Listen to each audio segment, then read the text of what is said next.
E aí, pessoal, curtiram essa vinheta de entrada aí? Eu que fiz, hein? Sou das humanas, mas estou aprendendo aí a lidar com essas tecnologias. A ideia a partir de agora, até o vestibular da nossa federal aqui da URGS, é gravar um vídeo por semana de assuntos que eu acredito que tem uma boa chance de cair no vestibular aqui e caem direto, né, nos vestibulares. Então, não posso esquecer de dizer, não esquece de se inscrever no meu canal aqui, deixa um like e ativa o sininho aí para receber as notificações sempre que eu largar um vídeo novo, certo? O assunto de hoje, então, é Grécia Antiga, mais especificamente vamos falar sobre o período arcaico e Atenas, Esparta, certo? Questão que aparece com grande frequência aí nos vestibulares. Vamos lá. Então, olha só, o período arcaico, vocês têm que se dar conta que ele está entre o período homérico, que ele vem depois do período homérico, e antes do período clássico, que vão ser as guerras ali, guerras médicas, guerras do Peloponeso, certo? O período arcaico vai aproximadamente de 800 a 500 a.C., e é justamente o período que estão se formando as cidades-estados gregas, as famosas polis. Cuidem bem esse conceito, polis, cidades-estados autônomas e independentes. Não havia um poder centralizado, cada cidade tinha sua própria forma de governo, suas estruturas administrativas, suas leis, certo? Então aí vem uma primeira questão importante que cai nas provas. Como é que a gente fala de Grécia se não há um poder centralizado, não tem um rei? Grécia, civilização grega, na verdade, a gente vai juntar esses povos pela questão da língua e pelas questões culturais, as crenças culturais, principalmente crenças religiosas, certo? E a gente chama de civilização grega. Nesse período, então, período arcaico, estão se formando as cidades-estados clássicas da Grécia ali, tem um movimento expansionista também, estão dominando ilhas, regiões importantes ali, está se consolidando, né, a forma de produção escravista, a escravidão ali. As principais cidades, então, serão Atenas, Esparta, Tebas e Corinto, e as duas maiores que mais caem em provas, então, que vocês têm que saber, é Atenas e Esparta. Vamos começar falando de Atenas, então, que é uma das que mais cai em prova, tem bastantes informações, né? O berço da filosofia ocidental, Sócrates, Platão, Aristóteles, certo? Então, em Atenas, vocês têm que lembrar que ela foi fundada na Península Ática. Atenas foi povoada principalmente pelos jônios, ou jônicos. Atenas vai se transformar, vai se criar como uma sociedade mais intelectualizada, mais progressista, cosmopolita, aceitava o diferente, os estrangeiros ali, uma cidade mais aberta, certo? Tanto que ali nós teremos então todos os avanços, toda essa evolução política, né? As experiências políticas que vão acabar chegando até a democracia. Mas não esqueçam que a democracia em Atenas é uma democracia escravista. Na sua origem convive tranquilamente com a escravidão. Inclusive tem uma teoria de que a democracia e os cidadãos podendo debater os assuntos da cidade, participar realmente da política, só foi possível na sua origem graças à escravidão. Para os cidadãos estarem ali, então, debatendo, se informando, propondo leis, alguém tinha que estar trabalhando. E aí eram os escravos, como eu botei aqui, ó, escravos de diversas origens diferentes, principalmente escravos de guerra, conquista, guerra, tinha escravidão por dívidas também, comércio, comprar de outras regiões, certo?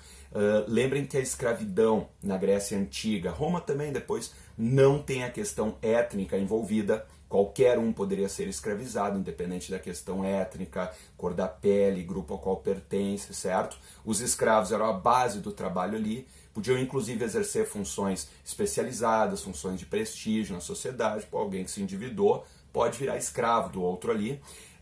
E lembrem que as mulheres oprimidas, sociedade machista, patriarcal, tanto Atenas quanto Esparta, Atenas alguns dizem que era até pior, certo? Os homens exerciam um controle forte, rígido, machista, patriarcal sobre as mulheres que não eram consideradas cidadãos e não participavam então do jogo político, não podiam expressar suas opiniões no espaço público. Lembre então sobre a questão da democracia, que cai com grande frequência. Primeiro, os grupos sociais em Atenas, é importante observar, somente uma minoria eram considerados cidadãos. Somente homens, exclui mulheres, livres, exclui todos os escravos, maiores de 18 anos, nascidos em Atenas, filhos de pai e mãe nascidos em Atenas. Somente esses eram considerados cidadãos. Então tomem cuidado, era uma minoria considerada cidadãos. Logo abaixo tinha os metecos, os estrangeiros, então, que não tinham direito, né, de participar da política, ali não eram considerados cidadãos também. E os escravos constituíam a base, então, desta sociedade, né? Todo o trabalho basicamente feito por escravos de diversas origens, né? Como a gente já falou. Lembrem, isso é importante, também pode cair na prova, que Atenas nem sempre foi democracia. Ela vai chegar na democracia ali, principalmente no final do período arcaico, no período clássico, que é o auge ali da democracia, na época ali das guerras médicas, guerra do Peloponeso, mas na origem Atenas era uma monarquia governada por um rei chamado de Basileu. Esse rei foi derrubado e aí nós temos a oligarquia, quando um grupo restrito, uma espécie de nobreza, se adonou do poder ali em Atenas. Tivemos uma pressão para que abrisse mais espaço para participação política, essa oligarquia, e aí eles vão abrir, mas vão criar critérios censitários, e aí Atenas vira uma timocracia ou plutocracia, governo dos ricos, quando somente os ricos podiam exercer cargos políticos, e a partir daí, pressão e tudo mais de grupos sociais, teremos uma fase da tirania, e finalmente vamos chegar à democracia. Mas cuidado então, a democracia na sua origem em Atenas é bem diferente da nossa concepção. A democracia em Atenas era excludente, direta. Todos cidadãos, todos, cuidem, cidadãos, não todos habitantes da cidade, todos cidadãos podiam ir diretamente participar na ágora, no espaço público, propor leis, votar, opinar, mas nem todos habitantes. Somente os enquadrados no conceito de cidadão que a gente falou. Homens livres, maior de 18 anos, filho de pai e mãe, nascido em Atenas, e ele nascido em Atenas também. Então, era bem excludente, somente uma minoria eram considerados cidadãos, mas era direta. Todos os cidadãos podiam participar de forma direta dessa democracia.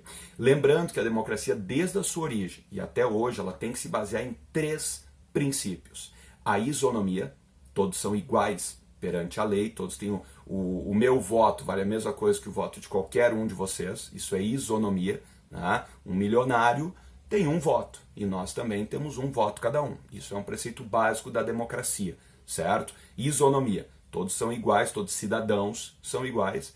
Isocracia, todos cidadãos têm o direito de participar e exercer cargos públicos também, exercer cargos políticos.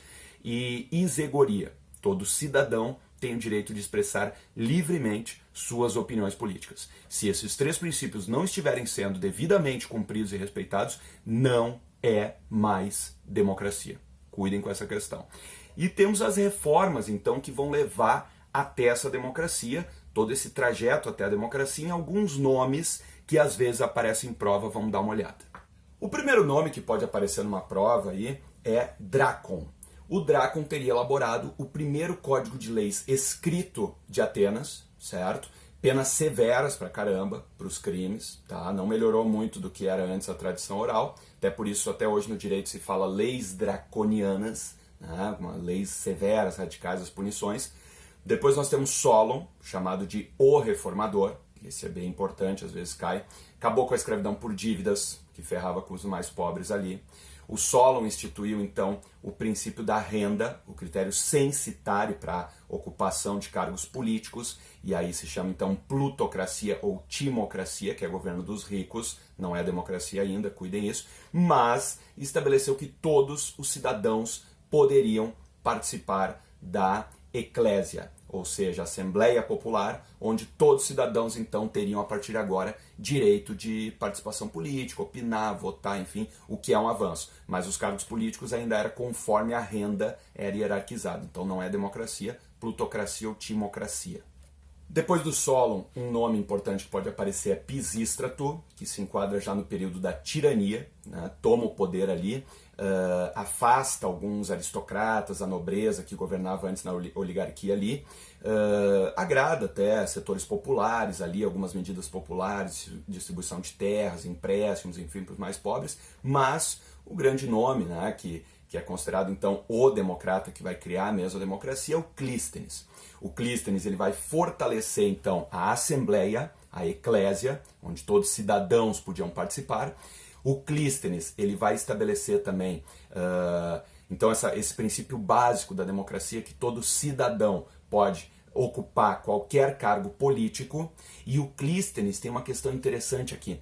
Desde a origem, a democracia enfrenta um dilema que é como lidar com os inimigos da democracia, com os discursos antidemocráticos dentro de um regime democrático. E aí no Clístenes foi criado o ostracismo. Todo ano eles faziam ali uma votação, onde ostracismo, que era uma ostra, enfim, onde os inimigos da democracia deveriam ser votados. E quem fosse considerado, então, inimigo da democracia, o mais votado, era condenado ao ostracismo, que é uma palavra que a gente usa até hoje. O cara era expulso por 10 anos da cidade e proibido de voltar a Atenas, certo? Então era uma forma de expulsar os inimigos da democracia para preservar a democracia, o ostracismo, certo? E depois vem o Péricles, então, que vai ser o auge da democracia. Nós vamos falar depois do século de Péricles, mas isso já é ali no período clássico, onde teremos então, depois as guerras médicas, guerra do Peloponeso, entre as duas principalmente ali, que vai ser o auge então da democracia e de Atenas, certo? Chegamos então em Esparta. This is Esparta. Já viram o filme 300? Tem o primeiro, o segundo filme 300. Interessantes, depois a gente pode citar na aula de período clássico, as guerras, certo? Mas Esparta, vocês têm que lembrar então, que foi fundada pelos dórios, último povo que invade aquela região ali, a Península Grega. Vão ocupar principalmente a Península do Peloponeso, uma região ali que chamava Lacônia. Os dórios já eram conhecidos desde o momento que eles invadem como um povo extremamente agressivo, violento, certo? Então vão escravizar os povos que estavam ali naquela região e vão criar uma sociedade então baseada no militarismo, uma sociedade autoritária, conservadora, com aversão ao estrangeiro, baseada no terror em cima dos que foram escravizados ali. Então Esparta é bem diferente de Atenas, as suas principais características. Vocês têm que sempre fazer essa comparação. A questão das mulheres também é uma sociedade machista, patriarcal, mas os historiadores, quando comparam Atenas e Esparta, costumam dizer que em Esparta ainda havia uma certa liberdade maior para as mulheres, porque em Atenas os homens viviam em casa ali ainda oprimindo as mulheres, nem em casa elas podiam comandar. Em Esparta os homens viviam no exército, as mulheres praticavam exercícios físicos a céu aberto, preparavam o corpo ali, porque a ideia é que elas tinham que ter um corpo bom, né? Elas tinham que estar preparadas para gerar bons filhos saudáveis para servirem ao exército espartano, certo? Então elas tinham mais direitos, mais liberdade, administravam a casa e tudo mais. Em Atenas ainda dizem que era pior.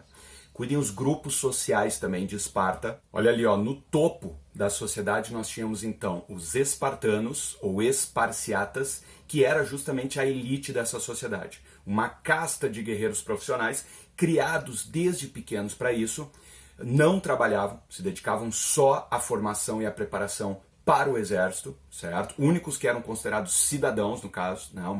Uma elite, uma nobreza, algumas famílias ali, então, descendentes dos dórios, que foram os que invadiram a região e dominaram e escravizaram os ilotas, ali a base da pirâmide, então, os escravos. Aliás, esses espartanos ou esparciatas, a elite guerreira, desde que eles nasciam, eles eram preparados para isso. Dá uma olhadinha na questão da educação. Ó. Quando nascia, por exemplo, o filho do espartano, eles avaliavam esse bebezinho. Pegava ali, ó, pá, saudável, fortinho, legal, vai servir para o exército. Entregavam para o pai e para a mãe. Se eles olhavam essa criança e, não, tem algum problema que não vai servir para o exército, descartavam, penhasco abaixo. Uma visão bem utilitarista, não serve para o exército. Essas crianças, aos 7 anos de idade, eram tiradas da sua casa e levadas para uma espécie de escolinha militar, onde eram submetidos então à agogê, que era o sistema extremamente rígido de educação espartano ali. Essas crianças tinha épocas que eles recebiam pouca comida para se acostumar com a fome em caso de guerra, passavam frio, tinham que lutar entre eles ali para criar o guerreiro fodão mesmo que vocês veem ali no filme 300, né? Aquela coisa ali. Aos 14 anos de idade, para poder ser considerado, entrar no mundo adulto, tinha que matar outro ser humano, tinha que caçar e matar um ilota, um escravo. Aos 18, finalmente ingressava no exército, né? Se tornavam um hoplita. Aos 20 anos eles poderiam casar, constituir família e aí ter mais filhos para o exército espartano. E aos 30 anos de idade, finalmente passava a ser considerado cidadão, podia opinar sobre os assuntos políticos da cidade e ganhava um lote de terras com escravos trabalhando para ele, certo? E aos 60, se chegasse até lá, imagina, podia participar da Gerúsia, que era o órgão máximo ali de governo de Esparta, certo? Voltando ali, dá uma olhadinha na questão dos grupos sociais. Tinha também os chamados periecos, que eram principalmente estrangeiros que vinham e se instalavam principalmente nas periferias, daí o termo periecos, né, de Esparta ali. Não eram considerados cidadãos, não podiam participar da política, opinar, certo? Mas não eram ilotas, não eram escravos. Podiam ser comerciantes, artesãos, pequenos proprietários, enfim, parecido com os metecos lá de Atenas. E na base nós tínhamos então os ilotas, que é o escravo de Esparta. Mas cuidem que o escravo em Esparta, o ilota, é um pouquinho diferente da visão clássica que a gente tem de escravo de Atenas, ou até, enfim, aquela ideia do Brasil colônia império, que é uma propriedade individual. O ilota é diferente. Os ilotas eles eram descendentes dos povos que estavam na península da Lacônia e foram dominados pelos espartanos. Então os ilotas é uma espécie, até hoje, os historiadores brigam para definir se eles são escravos ou servos. Às vezes chamam de escravos públicos ou escravos coletivos, servos do Estado, porque na verdade o ilota ele estava junto com a terra que o espartano recebia, ali aos 30 anos de idade. Então não era um produto, né? Eu vou vender esse ilota. Não, ele trabalha na terra que tu recebeu e te fornece o alimento ali, certo? Então é uma mistura de servidão com escravidão, mas é mais uma escravidão. Ele não tem o direito de sair da terra, vou romper o contrato, não. Tá? Então cuidem. Então, pessoal, como vocês puderam ver, Atenas e Esparta são duas cidades muito diferentes, as principais cidades-estados, então, da Grécia, que se formaram ali no período arcaico, depois vão se chocar no período clássico, na Guerra do Peloponeso, certo? Que isso aí é assunto para um outro vídeo depois. Só para fechar bem, assim, porque isso cai muito nas provas, então, presentinho para vocês, ó, um quadrinho comparativo entre as duas, tá? Isso aqui é muito importante, até acrescentando algumas coisas que eu não falei antes. Atenas, por exemplo, Atenas é mar, comércio, navegação, mar Mediterrâneo, ali as ilhas. Esparta é terra, agricultura. Isso, inclusive, nas guerras se reflete. Se vocês olharem o primeiro filme 300 é Esparta, na Batalha das Termópilas, ali segurando os persas. O segundo filme 300 já é mais Atenas, na Batalha de Salamina, né, batalhas navais ali e tudo mais. Então, Atenas, mar, Esparta, terra. Atenas, comércio, navegação, Esparta, agricultura, principalmente. Atenas, Península Ática, fundada pelos Jônios. Esparta, a Península do Peloponeso, fundada pelos Dórios, certo? E isso influencia as características, ó. Atenas, questão da filosofia, Atenas, uma sociedade mais intelectualizada, uma sociedade mais aberta ao diferente, progressista, cosmopolita, certo? Enquanto em Esparta, se eles ouvissem falar de umas coisas tipo democracia e tal, eles puxavam a espada para matar alguém. Militarismo, uma sociedade mais conservadora, provinciana, autoritária, valores como a xenofobia, a aversão ao que vem de fora, ao que é estrangeiro. Os espartanos eles vão ser chamados de lacônicos, eles tinham como característico o laconismo, Península da Lacônia. Sabe o que é uma pessoa lacônica? Aquela que não fala muito, tu chega e pergunta, e aí, como é que foi teu dia? Tu fala uma hora explicando como foi teu dia, tu pergunta pra pessoa, e aí, como é que foi o teu dia? Ela olha assim, foi bom. Isso é uma pessoa lacônica. Né? Então os espartanos eram assim, eles gostavam de matar gente, não ficar debatendo, filosofando e tudo mais. E cuidem então que Atenas vai chegar ao regime democrático, que a gente explicou bem já, vai chegar a democracia, que é uma inovação muito importante, cai muito nas provas, e em Atenas era aquela visão clássica do escravo como, né, uma propriedade individual. Enquanto em Esparta, Esparta sempre foi uma diarquia, 2 reis, com funções religiosas e militares, e Esparta, o escravo era um pouquinho diferente, né? Mas o ilota ali, uma espécie de escravo público, coletivo dos espartanos, certo? Espero ter ajudado vocês, tá? Deixa um comentário aí que assuntos que vocês acham legal que eu grave nos próximos vídeos aí. Próxima semana já vou gravar mais um vídeo, lançar mais um. A ideia é um por semana, então, até a prova da URGS, tá? E não esquece, né, de dar o like aí, compartilhar, se inscrever no canal e tudo mais. E espero ter ajudado. Valeu, gurizada!